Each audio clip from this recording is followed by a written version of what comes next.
Bayangkan, dalam hitungan menit, rumah yang kita bangun bertahun-tahun hilang begitu saja. Itulah yang terjadi saat bencana Galodo melanda di Sumatera Barat. Namun, apakah ini benar-benar murni bencana alam atau ada campur tangan manusia di baliknya? Assalamualaikum warahmatullahi wabarakatuh. Perkenalkan, nama saya Aulia Octavia dengan NPM 2203090087. Saya dari Program Studi Pendidikan Ekonomi Fakultas Ekonomi dan Bisnis. Baiklah, di sini saya akan membahas terkait masalah yang terjadi pada saat sekarang ini, yaitu Galodo atau banjir bandang yang terjadi di Sumatera Barat, khususnya di daerah Steba, Padang. Bencana ini tidak hanya berdampak pada kerusakan lingkungan, tetapi juga berdampak besar pada kehidupan masyarakat, seperti rumah warga yang rusak, jalan dipenuhi lumpur, serta banyaknya sisa-sisa material kayu, dan juga aktivitas masyarakat menjadi terganggu. Kalau dilihat dari konsep ekonomi lingkungan, bencana Galodo ini berkaitan dengan beberapa hal, yaitu yang pertama, eksternalitas negatif. Artinya, ada kegiatan yang dampaknya merugikan masyarakat lain, misalnya kerusakan hutan, penebangan liar, atau saluran air yang tidak terawat dapat memperparah banjir bandang. Akibatnya, masyarakat sekitar yang harus menanggung kerugian, seperti kehilangan rumah, harta benda, dan mata pencarian. Yang kedua, common property atau sumber daya milik bersama. Hutan, sungai, dan lingkungan sebenarnya digunakan bersama oleh masyarakat. Namun, karena dianggap milik bersama, seringkali pengelolaannya kurang diperhatikan. Akibatnya, lingkungan menjadi rusak dan tidak mampu menahan debit air saat hujan deras. Yang ketiga yaitu property right atau hak kepemilikan dan pengawasan lingkungan.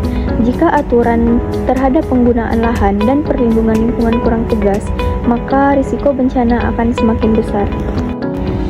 Setelah bencana Galodo terjadi, muncul berbagai bentuk pencemaran lingkungan, yaitu yang pertama pencemaran tanah, karena lumpur dan sampah terbawa arus banjir lalu menumpuk di permukiman warga. Yang kedua, pencemaran air, karena sungai dan saluran air tercampur material kayu, lumpur, dan sampah. Dampaknya cukup besar dari segi kesehatan, lingkungan yang kotor dapat memicu penyakit seperti diare dan infeksi kulit. Dari segi ekonomi, masyarakat mengalami kerugian karena rumah rusak, usaha terganggu, dan aktivitas sehari-hari terhambat. Bahkan, biaya perbaikan lingkungan dan bantuan bencana juga cukup besar. Kalau dilihat dari sisi ekonomi, kondisi ini menunjukkan adanya inefisiensi ekonomi, karena kerugian yang dialami masyarakat jauh lebih besar dibandingkan manfaat dari aktivitas yang menyebabkan kerusakan lingkungan. Hal ini terjadi karena kurangnya pengawasan lingkungan serta dampak eksternalitas negatif yang tidak diperhitungkan dengan baik. Akibatnya, masyarakat harus menanggung biaya sosial yang besar akibat bencana tersebut. Di sini, kita bisa melihat langsung bagaimana kondisi setelah terjadinya Galodo atau banjir bandang di daerah Steba Padang beberapa bulan terakhir. Banjir bandang ini datang dengan arus air yang sangat deras hingga membawa berbagai material seperti kayu, lumpur, batu, dan puing-puing yang kini masih berserakan di sekitar lokasi. Banyak permukiman warga mengalami kerusakan yang cukup parah, mulai dari rumah yang rusak ringan hingga ada yang hancur dan terbawa arus air. Jalan dan lingkungan sekitar juga dipenuhi sisa material banjir yang menunjukkan betapa besar dampak bencana ini terhadap masyarakat. Untuk mencegah dan mengurangi risiko Galodo di masa depan, ada beberapa solusi yang bisa dilakukan, yaitu yang pertama, menjaga dan melestarikan hutan agar dapat menyerap air hujan dengan baik.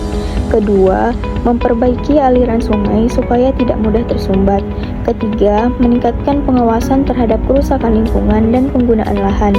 Selain itu, masyarakat juga perlu diberikan edukasi tentang pentingnya menjaga lingkungan dan kesiapsiagaan menghadapi bencana. Jadi, Galodo bukan hanya bencana alam biasa, tetapi juga berkaitan bagaimana cara manusia menjaga lingkungannya. Galodo menjadi pengingat bahwa kerusakan lingkungan dan kurangnya pengelolaan alam dapat menimbulkan kerusakan alam yang begitu serius. Semoga kedepannya kita semua dapat menjaga lingkungan alam di sekitar kita, supaya kejadian bencana alam seperti ini tidak terulang kembali.